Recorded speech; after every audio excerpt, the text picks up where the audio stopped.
Maybe I'll just wait one more minute to make sure everybody situated.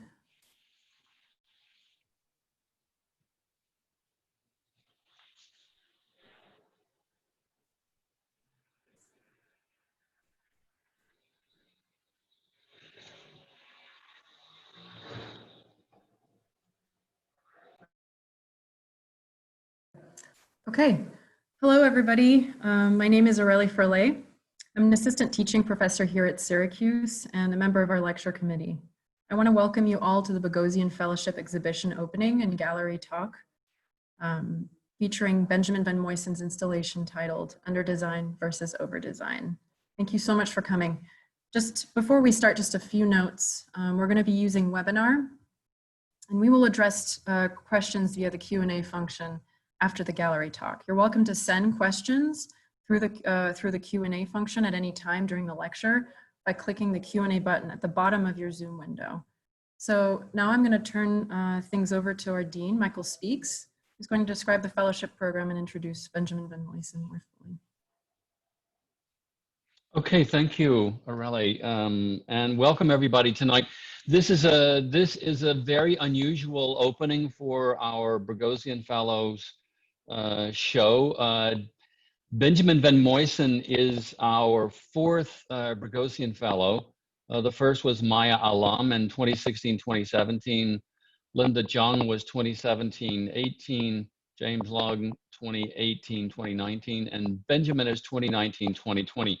This show should have opened the end of last April, but unfortunately we had to delay it until now.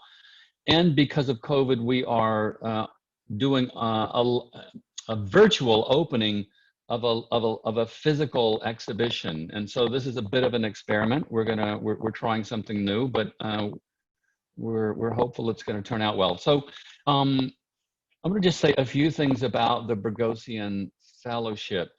In the year 2015, we created the Harry der Boghosian Endowed Fellowship Program.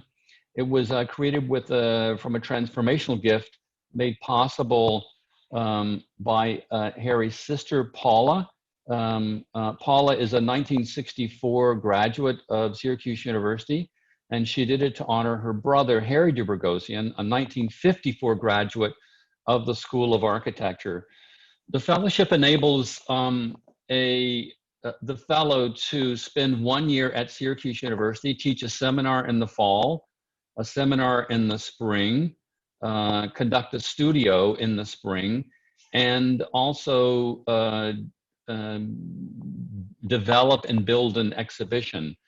The idea for the fellowship is that the fellow explores a research topic of their interest over the course of the year in these courses, and then concludes that in an exhibition at the end of the year.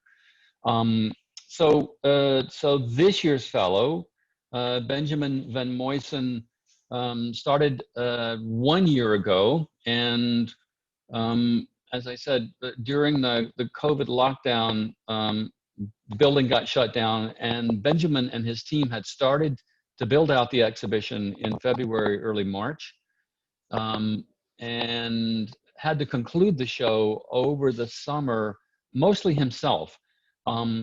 The show makes use of the Marble Room, which many of you know is in Slocum Hall. It's a very challenging space to build out an exhibition in.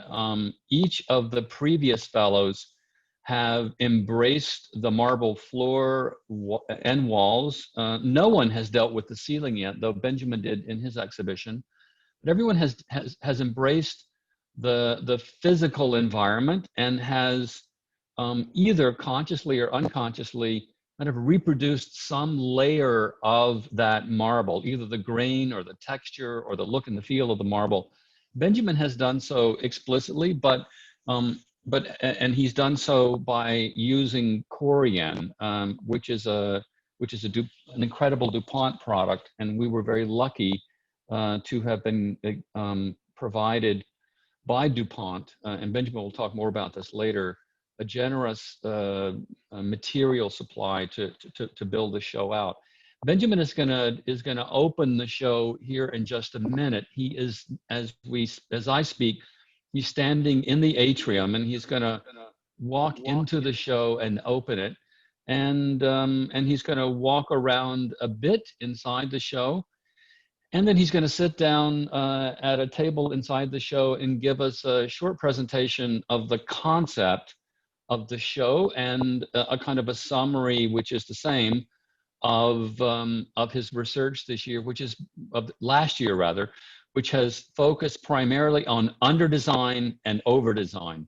You can see in the 4 panels that you're looking at right now, these are closed caption cameras inside the show, and each focuses on a feature of the show, one on the floor, one on one end of the gallery that Benjamin built out as over-design. On the opposite end is under-design. So one half of the show, one half of the marble room is over-design, the other half of the marble room is under-design. After we open the show tonight, it will be open for the public to come in and visit, but on a very limited basis. So just a few people at a time, obviously socially distanced and obviously with masks. So we're gonna, as I said, we're gonna try something new. You can see parts of the show right now. Unfortunately, our camera is a little fuzzier than we hoped, but I think you get some sense of what the show looks like. Benjamin is gonna walk in just a minute, open the door, literally open the show to the marble room, and give you, with a handheld camera, a little tour of the show, and then going to sit down and give a little presentation of the concept. Then we'll do a question and answer period, and then we'll take questions eventually online from you via the chat. So if you have questions at any point, just enter a question in the chat, and we'll take those and read those, and Benjamin will respond to those. So Benjamin came to us, as I said, in 2019. He had just been working with Diller Scofidio Renfro in New York City. Prior to that, he had completed a master's degree in architecture and MArch at Princeton University.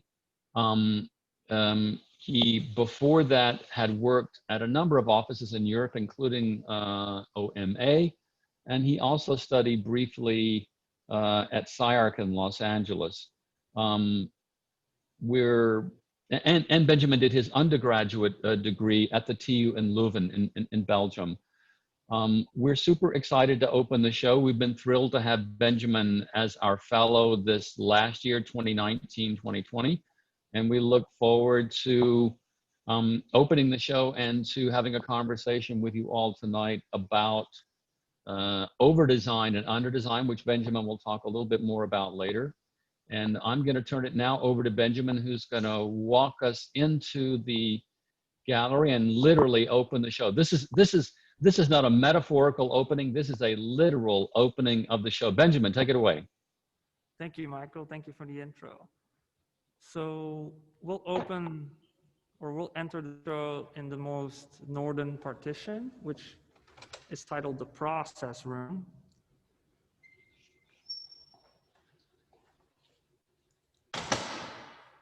So this essentially is a little exhibition of the exhibition, if you will. And the main feature here is the model, in which you can kind of distinguish the 5 elements onto which we did an intervention, just as Michael mentioned. You can see the floor, which is the paper and the OSB.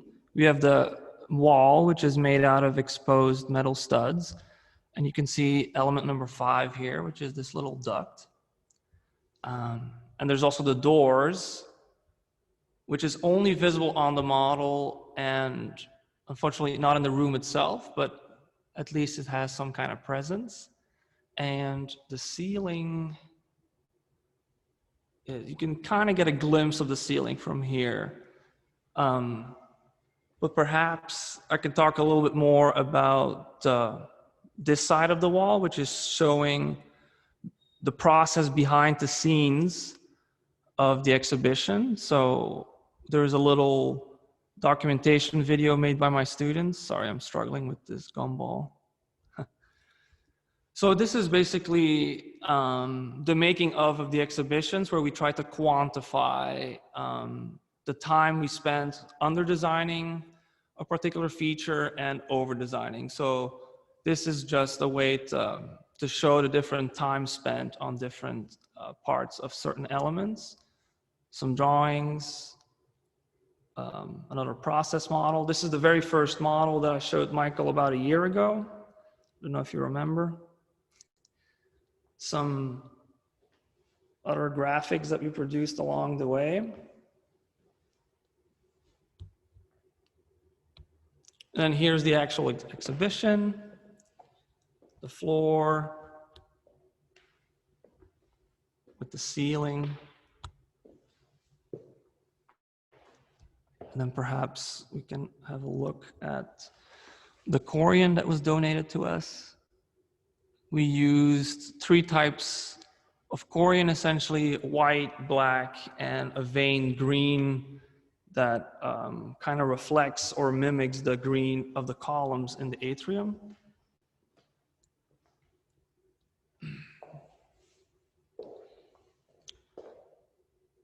Here are some of the cement bags that weigh down the wall, which have been custom designed. I can talk about those more a bit later.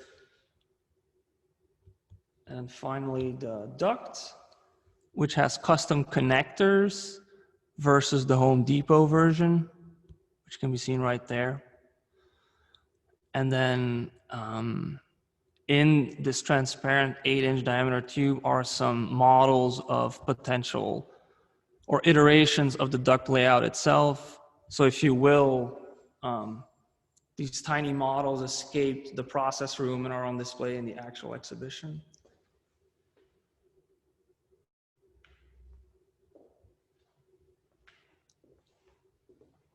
So I'll just quickly switch to the computer and I'll introduce some other elements.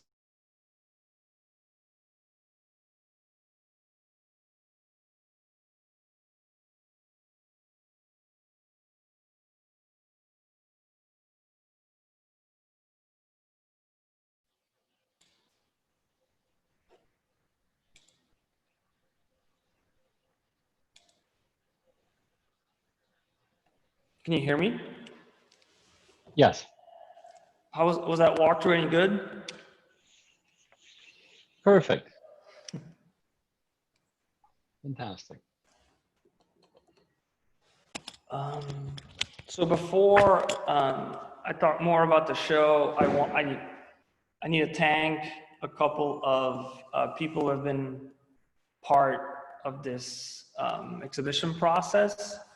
I mean, just to set up the cameras and having the walkthrough made possible, I need to thank Tuck and Andy who've made this possible. It's been quite the project.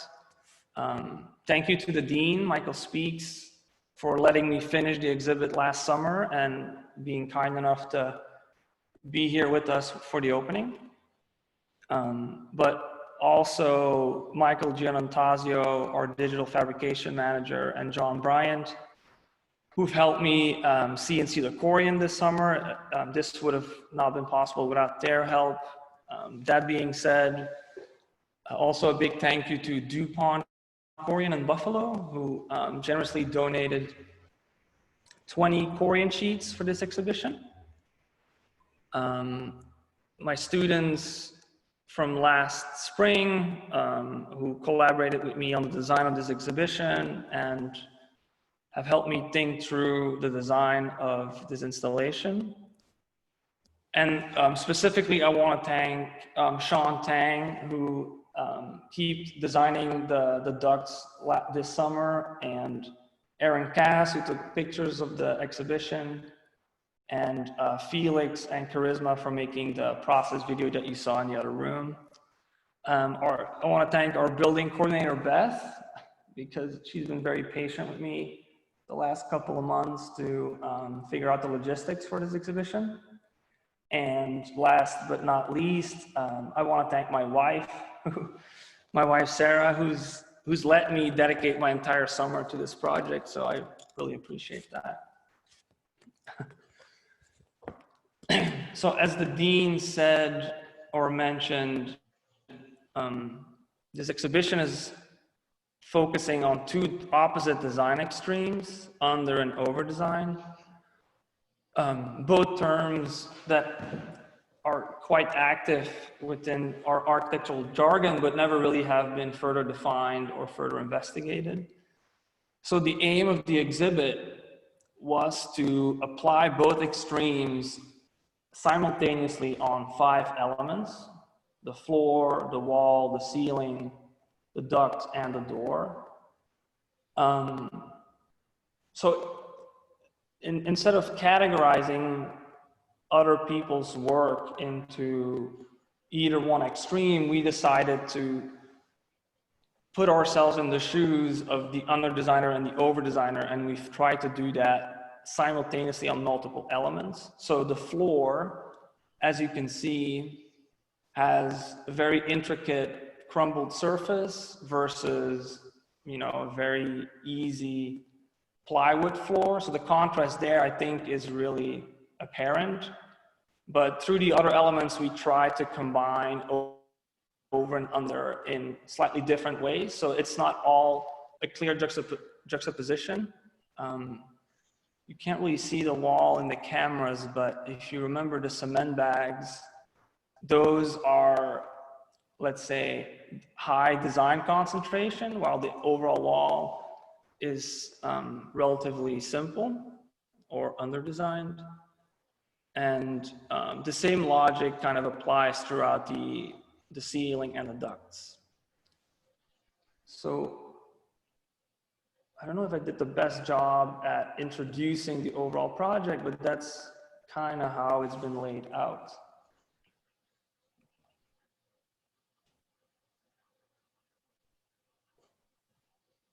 Great. Terrific presentation, Benjamin. Are you done? Can we move on to questions? Yes, we can if you want. Great. Just if you're finished, otherwise we can wait a little bit. No, I think we can get into more specifics during. Okay. Yeah. Great. So we'll start with questions, but I have a question myself, and I'll begin by asking you. So I'd be really interested actually to hear you talk a little bit about the marble room itself as a space before your intervention. So how does this space fit into the polarity of over-design versus under-design, and how does the marble room motivate this intervention?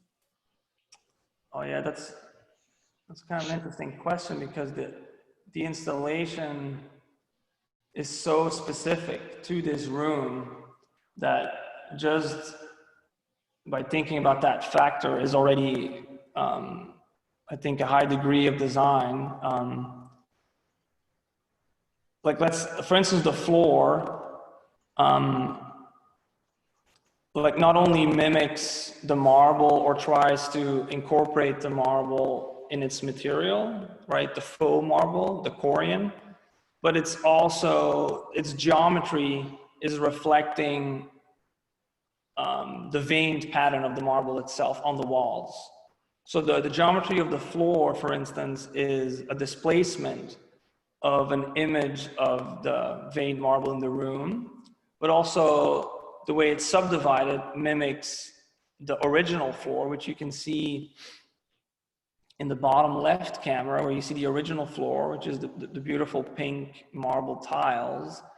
Those, let's say, strips continue on the new floor in green Corian, that is, but it's just mimicking the original condition or playing against the original condition through multiple facets.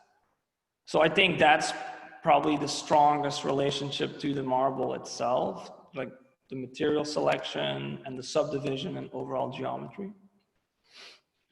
Otherwise, the ceiling is perhaps another interesting element to address that question. Is the ceiling compared to all the other surfaces, is very undecorated, very flat. So the idea there was to add intricacy by highlighting the smaller subcomponents of that element, such as smoke detector, electrical outlet, fire extinguisher, etc. And those have been highlighted with, you know, with typical reflected ceiling symbols. So it's again a play on our own medium as architects and trying to add intricacy to the ceiling. Yeah, I don't know, does that kind of answer how, you know, it kind of reacts against its current condition? Yeah, absolutely. That's great. It's very interesting. Yeah, that's like, may I want to maybe, really, I want to follow up on that a little bit and just, and say that, and I mentioned this in some of my opening comments. I think every one of our fellows who has made an installation in this room has faced the challenge, as I said earlier, of dealing with a room that's made entirely of marble, that has very, very hard surfaces. Sound is very difficult to deal with in this room. It has some natural lighting that's coming in through the doors, and there are overhead lights, but there are a lot of material challenges, let's say, to deal with in the marble room itself. I think I just want to just make a couple of quick comments. I think you've done a really incredible job with the show. I think it's a beautiful, beautiful show. And both designed and built and executed under the most difficult of circumstances, which is to say that you didn't really have an enormous amount of help to literally put it together. But I think it has come together incredibly, incredibly well. I think it's a beautiful show. One of the things that's hard to tell or hard to see in the cameras that we're looking at now, and we do hope people will come to the show and see the show. One of the things, and this is to pick up on Aurelie's sort of point about the marble, is that the show is both at the same time a conceptual show, and we'll get into this topic in a second, which is exploring these two, what you view as kind of opposite extremes of design, over-design and under-design, and also the kind of threshold between those two. So there's a conceptual aspect to the show that takes some reading and some work on the part of the observer to take in. At the same time, I think the show is a really beautifully designed and beautifully executed show. The corian is such a, you've really made such incredible use of the corian. It's an exquisite material which matches well with and even rivals the marble in the room. And you know, the detailing you've done on the floor surface behind you, which is of course a very irregular geometry, and is sliced facets mounted in very kind of unusual positions. But it's incredibly, incredibly well detailed. The ceiling, which is meant to be a kind of ironic, let's say, marking in the way that people like Virgil Abloh mark shoes, is also beautifully done. I think it's incredibly well done, and is not only very clever and conceptual, but it's also just a beautiful design piece. I think the little model that you did, which features corian as well. So not only is the room itself made of marble and your pieces are made of corian, that smaller model that we're looking at in the bottom left camera also features corian pieces. So I guess maybe one thing I'm just observing, I think that this is both a conceptual show and a design show that really makes use of very specific materials and does so, I think, very, very, very, very well in a very, very detailed way. I wonder if that was part of the design intention, to have, let's say, these two different kinds of things going on at the same time. Maybe you could comment about that. And then I have a follow-up question, which really has to do with over-design and under-design and what that is. Yeah, could you say something about you know, the show as a conceptual show and the show as an expression of design? Right. So I guess the concept, the way you refer to it, is to do an extreme value analysis of, is my camera frozen by any chance? Yeah, it is by chance. Let me see if I can fix that.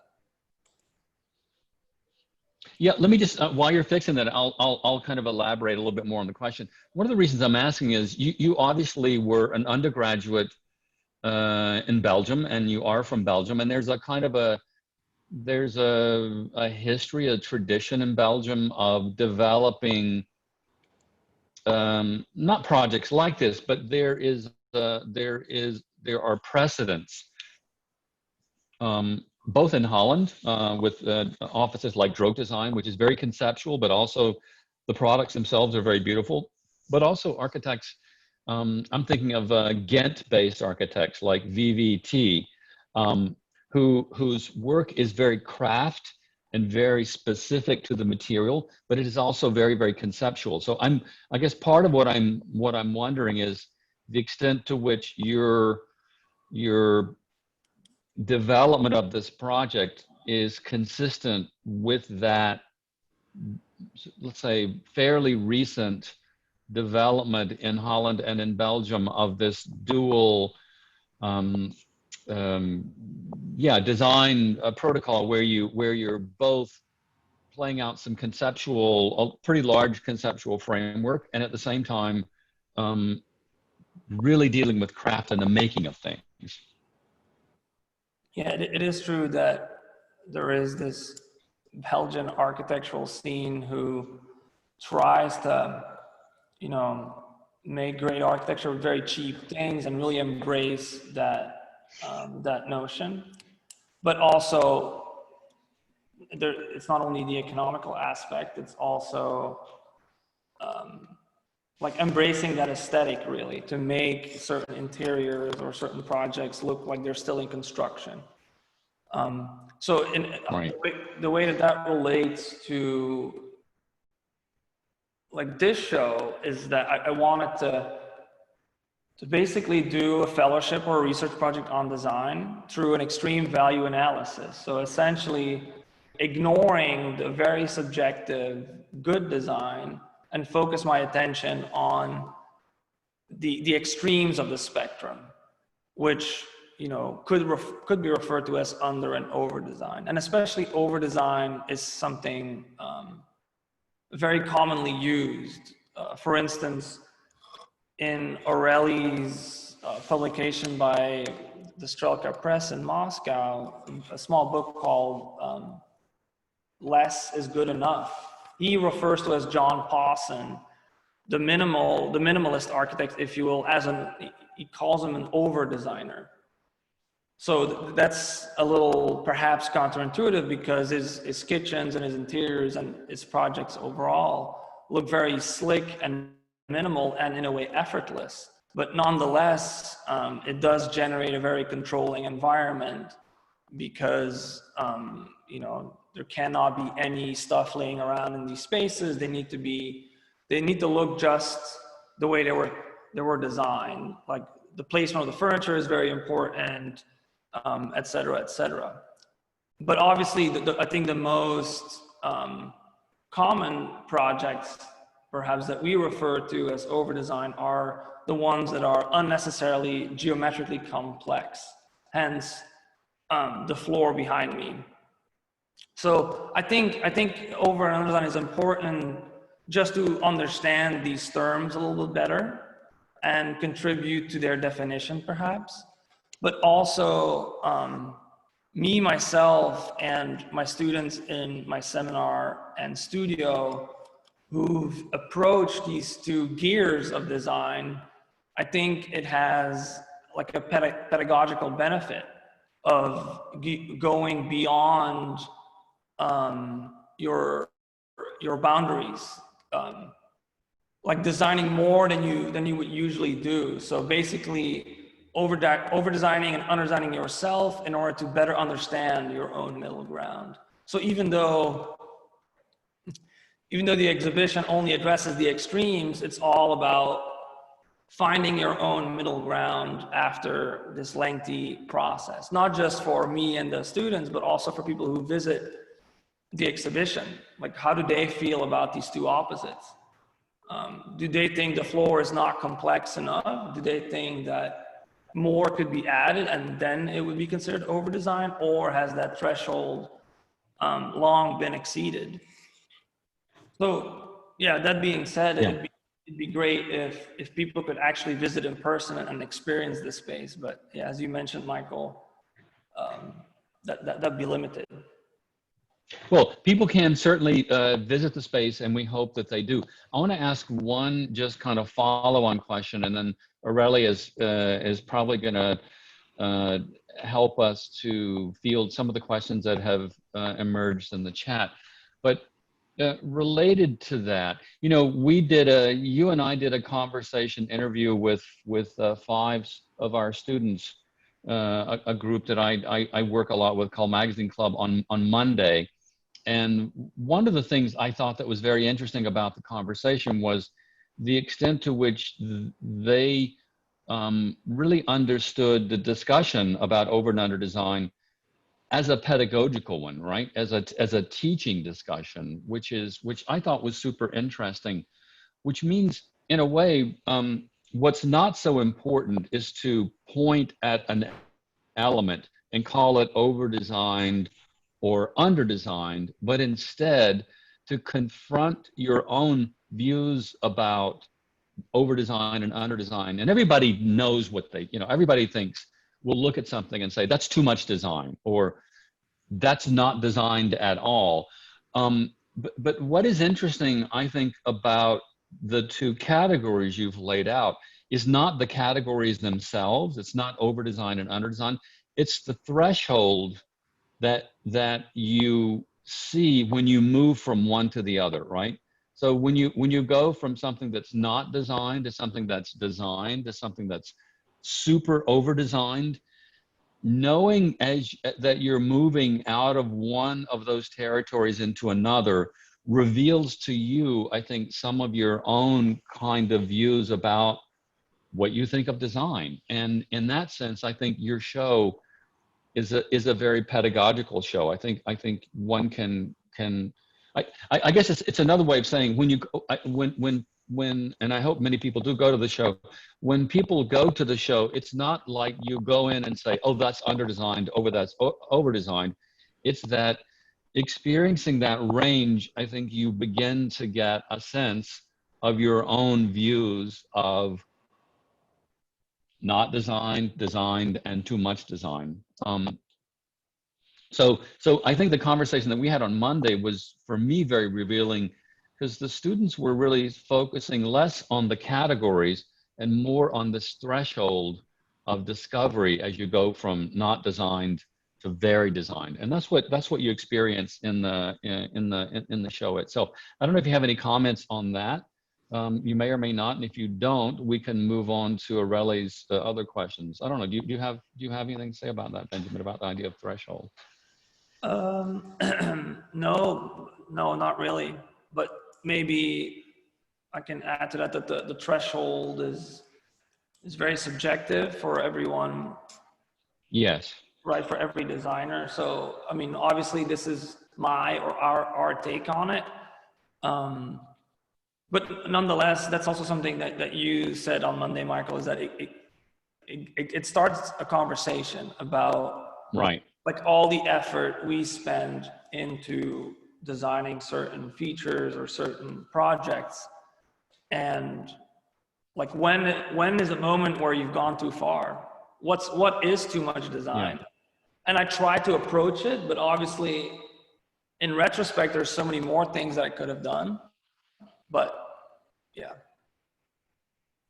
Okay, I'm gonna mute, and Aurelie is gonna take some of the questions, and maybe they're just comments. Maybe we read some of these as comments, and and some are questions. But we'll go with those. I think we have 7 or 8 or 9, and people should continue to post these as you have them. Yeah, these are some really great questions. So I'll start with one by Professor Mark Linder.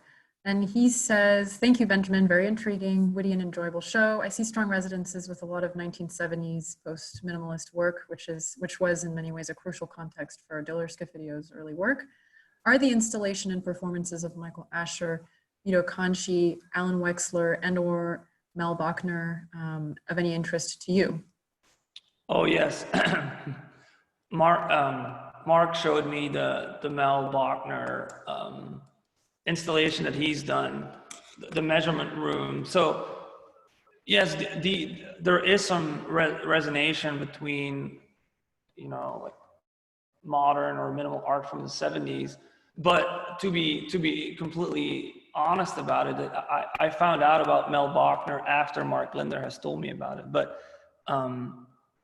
yes, there is definitely this relationship between intricacy in the work through latency, if that even makes sense, to the latent geometry, especially for the ceiling. The rigor there is not the vinyls, but it's really the spacing of the vinyls, the angle of the guides, the size of the font, et cetera, et cetera. There's a lot of rigor that's not revealed in the actual surface, but I don't know. I guess I'm happy he brought that up. Otherwise, I might have never mentioned it.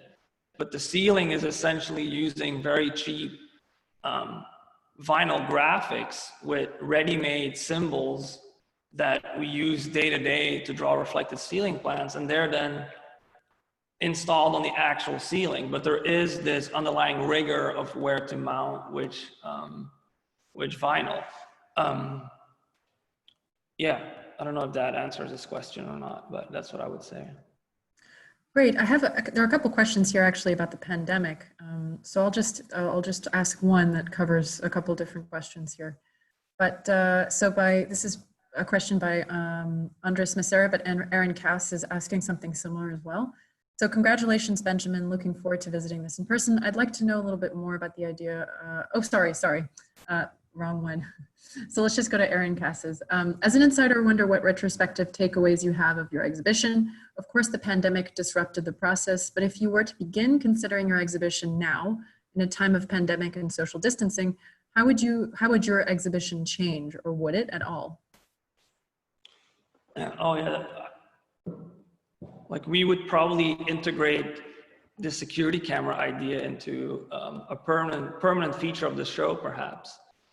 I mean, it's a good question because this show is so much relying on your physical presence in this room, which now has been abstracted to 4 monitors or 4 security cameras.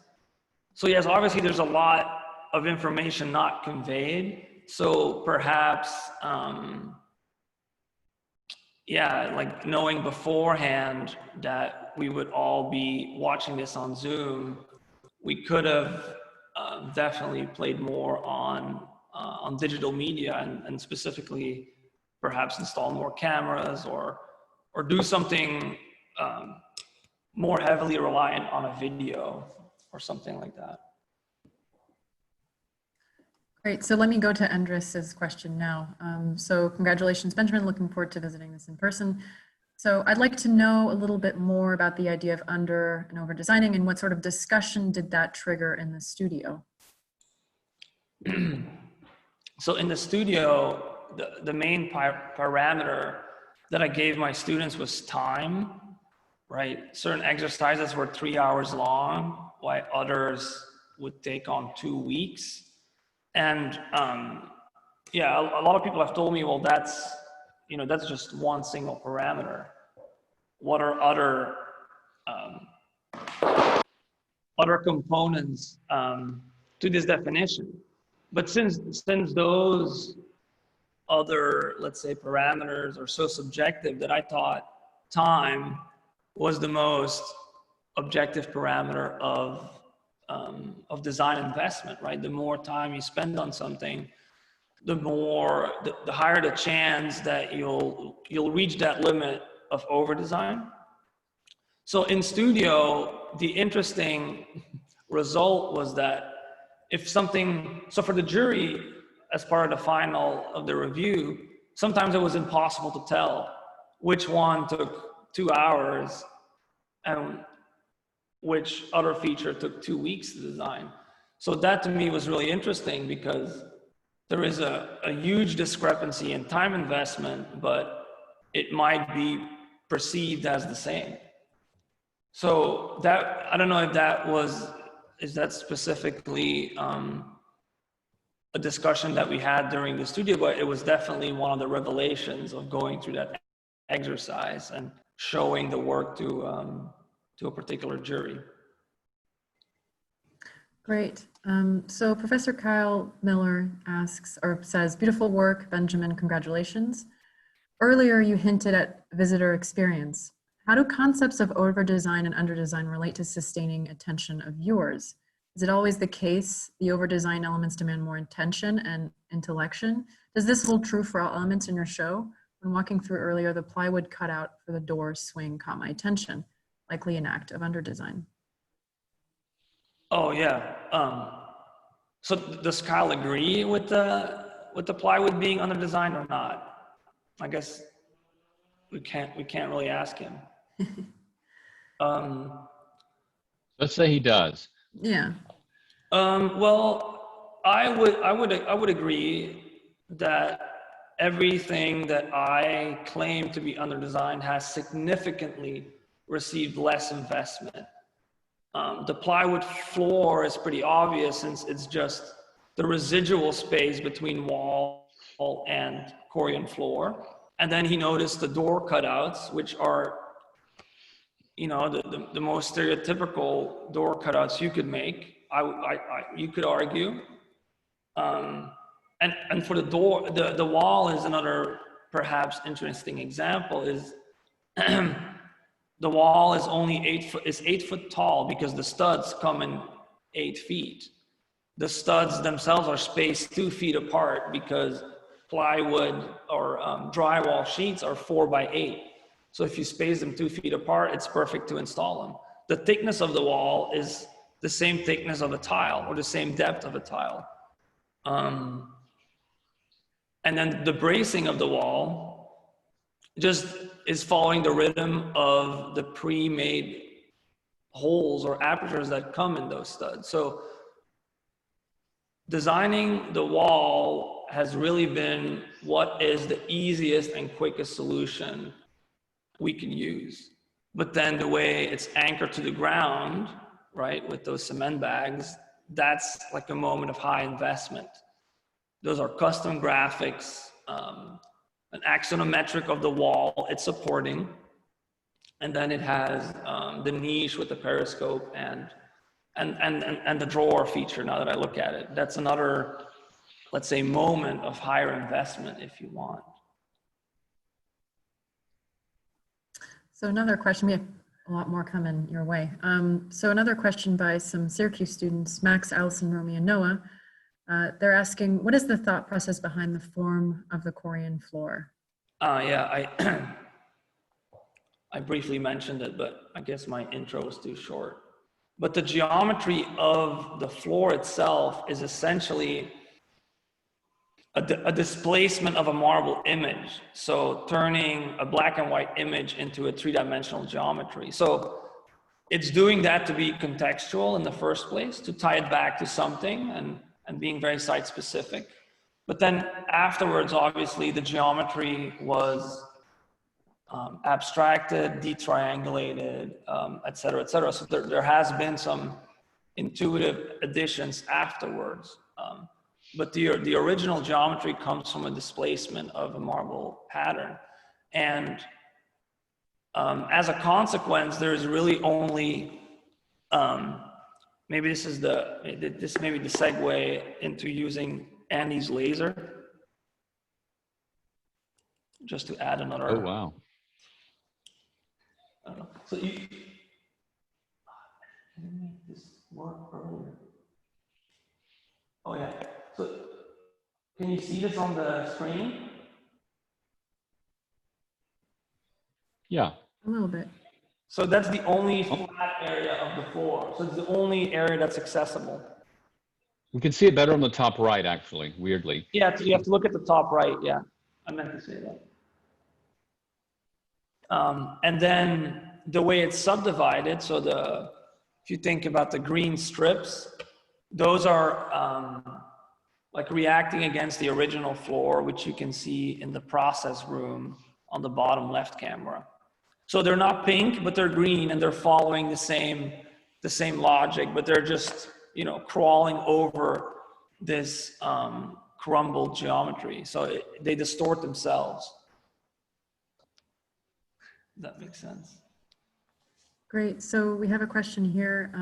Is the concept of under and over design illustrated through the lens of the designer or the spectator? Oh, that's probably Benson's question. I would argue through both. He's asked me that question 6 times. I think it's through both. It's a good question. I know you were going to say that, Michael. But yeah, I think obviously as a designer, or you might be able to read more into the show. You might see the hidden layers that perhaps a non-architect might not be able to see or realize. But I think for both viewers, both audiences, that level of design should be apparent one way or another. So it's really trying to address, you know, to address both.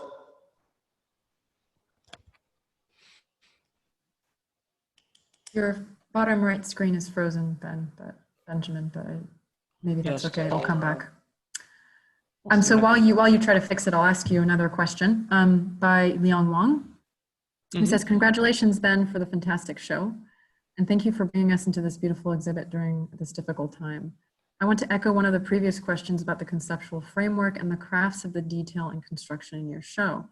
Just curious, how did you curate the duality of this over-under design in your teaching framework during the fellowship year? And how did you organize those elements more specifically in your seminar and studio teaching?" Oh, right. Wait, could I just say, Benjamin, before you answer the question, it's worth noting that Liang Wang is our current Boghosian Fellow. And I'm sure he has a particular interest in your answer to the question. So I'll let you, I just wanted to note that so that people would know that we have two of you on here tonight, but go.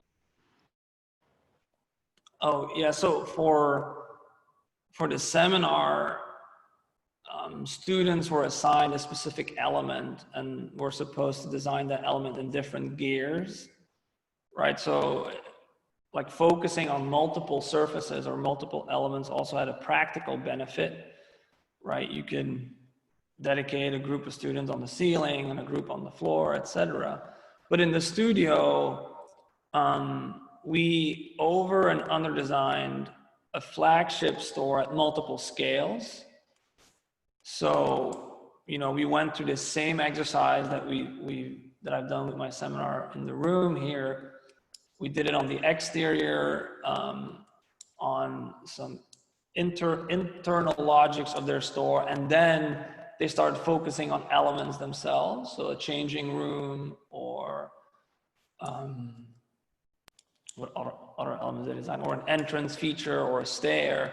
And then they zoomed into the object scale and they designed certain objects in their store at 2 different speeds. So a clothes hanger or a pedestal, etc.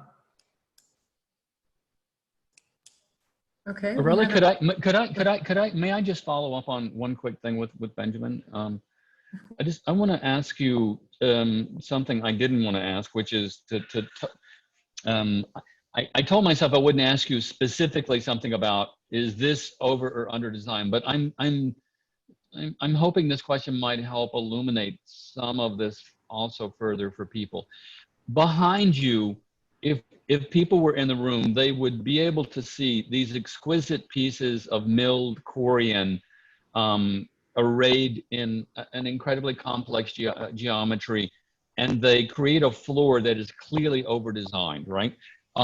There are other elements in the show, and I know you worked on different sections with different student groups, but there are other elements in the show that exist in this kind of threshold area that are neither over-designed nor under-designed, but that are interesting nonetheless. Like, for example, the duct, right?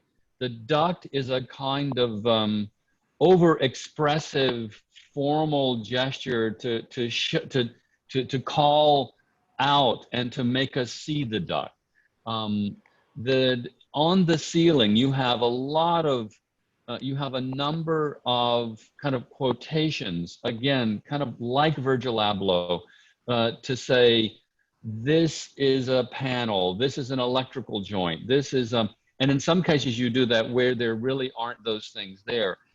Those are very minimal efforts, right, design-wise, but they do call very much into the foreground the issue of design. So, and I mention that because, you know, Virgil Abloh is very famous for this idea of the 3%. You only have to change or alter a design by 3% to transform it and to make it into something new. So were you doing something like that with the ceiling of the room, or maybe with the duct? Or, and if so, how is that different than the clearly expressive, over-designed floor that's immediately behind you? How are those two things different? I'm just curious. Well, I think, yeah, the argument could be made that the ceiling, you know, didn't, since there's only a limited amount of possibilities to do an intervention on the ceiling, so we had to like reduce our medium to vinyls or some sort of graphic. But yeah, I agree that the ceiling, the two extremes are not directly apparent. They're kind of, you know, they form a composite, if you will, of under and over, while the floor is more of a distinct juxtaposition, right? Even the material is different, right? We could have also made a flat Right. area out of Corian. But like to the 3% comment, yeah, I don't know, like the ceiling received a lot of rigor. Going back to Mark Linder's comment on Mel Bachner, you know, the space, you know, the spacing between the arrow and the end of the wall, the guide that is referencing to the smoke detector is like right down the center. And then even that wasn't enough on, maybe should I try to use that laser again, or you guys don't like lasers? Yeah, we love the laser. Keep using it. But for instance, do you see that? Not really. This one? Yeah. Yeah. You see, that's a counterfeited smoke detector. I know. That's not real. So that's there just so we could have that sticker there, you know? So I don't know, there is a lot of like hidden. Okay, I agree. Let me follow on the question briefly. So yes, there's incredible precision in the placement of the quotation and of the graphic, right? But there is no other design intervention than simply calling attention to that graphically, right? In other words, you're not changing the ceiling, you're not transforming it as a design object, you are calling it out as a design object with the lettering and with the graphics. So that's the 3%, I guess. Right. Yeah. Okay, I'll consider my question answered, Aurelie. Okay, so we're almost out of time actually, so maybe I'll just ask one more question. How's that? That sounds great. Great. So this is a question from, well, this is a short question, so we'll see how we go after this one. But so this is from Tori Lane. And they ask, very interesting and impressive, Ben, who has been your primary inspiration for this? And you talked a little bit about this, but maybe you can go back and answer that. Well, I think, yeah, Virgil Abloh, especially for the graphics and also for the cement bags. That is something that was something that was introduced in one of his flagship stores in New York at some point. So there's definitely been, let's say, a borrowing of ideas from contemporary designers today. And yeah, in terms of, oh yeah, I think I'm also deeply indebted to my time at Diller Scofidio, who are quite renowned for their way of exhibiting work, and definitely also introducing movable components to design. So maybe the wall can be attributed to that. And yeah, for the floor, I mean, I feel like the floor is just a typical architecture school folded surface. But I think the intricacy here is to make it at this scale and to make it out of corian and not a foldable material.